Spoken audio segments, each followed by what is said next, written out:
And from faraway America, we hear that Vice President Yemi Osibanjo is rebranding Nigeria's business identity in the investment market. At a meeting with investors and foreign policy experts on Nigeria's economy in New York, the professor explained that the solid foundation laid by the Buhari administration in the last 4 years has opened up new vistas for investors, both local and foreign. This is interesting, as Joy Osiago tells us more. The third is production, especially agriculture, manufacturing, and technology. And the fourth is security and the problems of terrorism, violent Islamic extremism, social exclusion, resource conflicts, etc. In an age where technology drives development, Vice President Yemi Osibanjo says Nigeria cannot afford to lag behind, while enumerating the steps taken by the Buhari administration in developing the key sectors of the economy and responding to questions.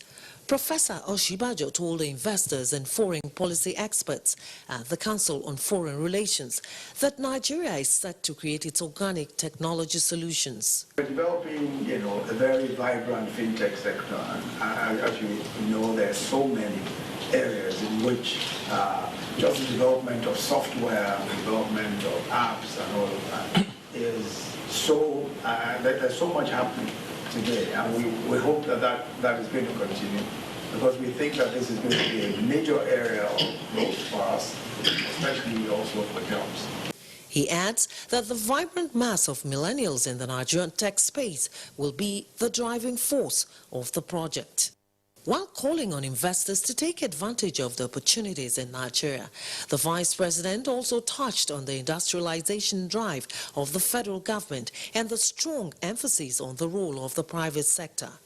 For many of our special economic zones, we have a lot of support from the African Development Bank, Afro-Exim, the AFC. These are investors. We set up a company which is called the Nigerian SEZ Company. This is a public-private partnership led by the private sector, and these institutions that I mentioned are major investors. They're also private investors who are involved in this. The Vice President also promoted the opportunities in the renewable energy sector. In New York, Joy Osiago, NTA News.